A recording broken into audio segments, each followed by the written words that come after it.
નમસ્કાર ખેડૂત મિત્રો, સ્વાગત છે તમારું અમારી યુટ્યુબ ચેનલ નવી યોજનામાં।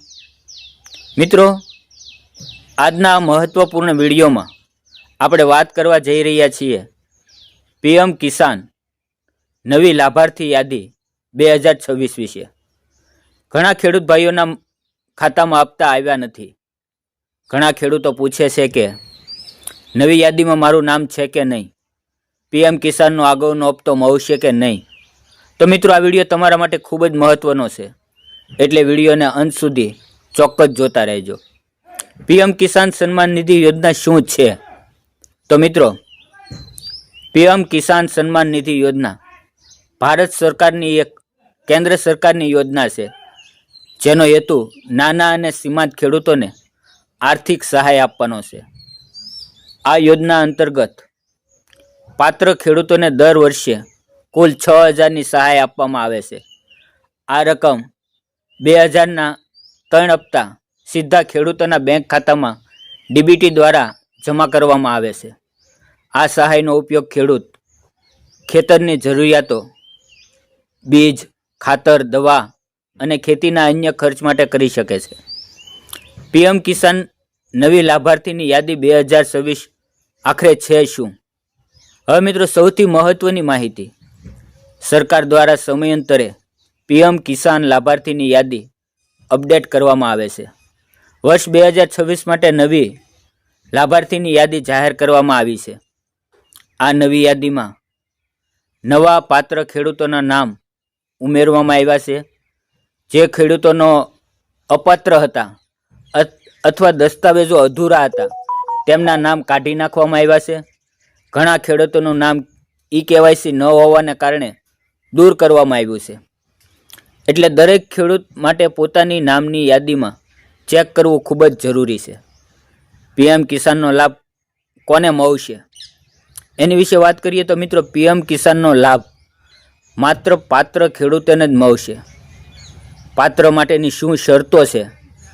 તો ખેડૂત પાસે પોતાની ખેતીલાયક જમીન હોવી જોઈએ, ખેડૂત ભારતનો નાગરિક હોવો જોઈએ, ખેડૂત ઇન્કમ ટેક્સ ભરતો ન હોવો જોઈએ, કેવાયસી પૂર્ણ થયેલું હોવું જોઈએ, આધાર નંબર અને બેંક ખાતું લિંક હોવું જોઈએ, ખેડૂત નોંધણી એટલે કે ફાર્મર રજિસ્ટ્રેશન માન્ય હોવું જોઈએ।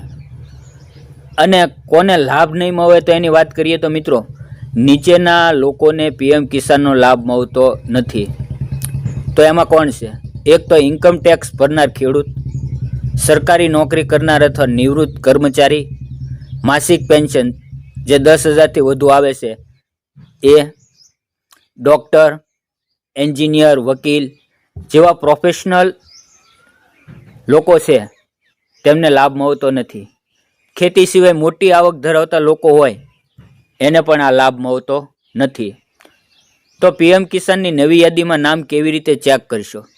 તો એની વિશે વાત કરું તો મિત્રો, તમારું નામ ચેક કરવા માટે એક સરળ સ્ટેપ ફોલો કરો એટલે તમે તમારું નામ જોઈ શકશો।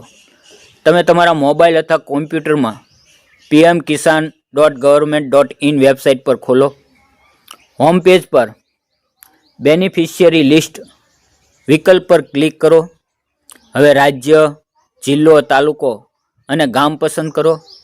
ત્યારબાદ ગેટ રિપોર્ટ પર ક્લિક કરો। હવે તમારા ગામની સંપૂર્ણ પીએમ કિસાન લાભાર્થીની યાદી ખુલશે। તેમાં તમે તમારું નામ સરળતાથી શોધી શકો છો। નામ નથી તો શું કરવું? જો મિત્રો તમારું નામ નવી યાદીમાં નથી તો ગભરાવાની જરૂર નથી। હું કેટલાક તમને પગલાં જણાવું છું, તે લ્યો। પહેલાં તો તમારું કેવાયસી પૂરું કરો। આધાર બેંક લિંક છે કે નહીં ચેક કરો। ખેડૂત નોંધણી સુધારાઓ નજીકના આપણે CSC સેન્ટર પર અથવા તલાટી કચેરી અથવા કૃષિ ઓફિસમાં જઈને ચેક કરો। દસ્તાવેજોમાં ભૂલ હોય તો સુધારો કરવો। ઘણીવાર નાની ભૂલને કારણે પણ હપ્તો અટકી જાય છે, એટલે મહત્ત્વની સલાહ છે કે મિત્રો, આ બધું તમે ફરજિયાત કરો, કેમ કે હપ્તો આવવાની તારીખ ખૂબ જ નજીક આવી ગઈ છે। મિત્રો, દરેક હપ્તા પહેલાં સરકાર નવી યાદી અપડેટ કરે છે, એટલે દર વખતે નામ ચેક કરવું ખૂબ જ જરૂરી છે. ખોટી માહિતી આપશો તો લાભ બંધ થઈ શકે છે. સમયસર KYC અને દસ્તાવેજો અપડેટ રાખશો તો કોઈ સમસ્યા નહીં આવે. તો મિત્રો, આજના વિડીયોમાં આપણે PM કિસાન નવી લાભાર્થીની યાદી 2000 વિશે સંપૂર્ણ માહિતી મેળવી. તે તમને ઉપયોગી થઈ હશે, અને જો તમને આ વિડીયો ઉપયોગી લાગ્યો હોય તો લાઈક કરો, અન્ય ખેડૂતો સાથે શેર કરો અને ચેનલને સબસ્ક્રાઈબ કરવાનું ભૂલશો નહીં, કેમ કે આપણે દરેક વિડીયોની અંદર સીધી અને સચોટ માહિતી આપીએ છીએ. અને જો કોઈ પ્રશ્ન હોય તો નીચે કોમેન્ટ બોક્સમાં જરૂર લખજો, હું જવાબ આપવાનો પ્રયત્ન કરીશ. આભાર મિત્રો. જય જવાન, જય કિસાન. ધન્યવાદ.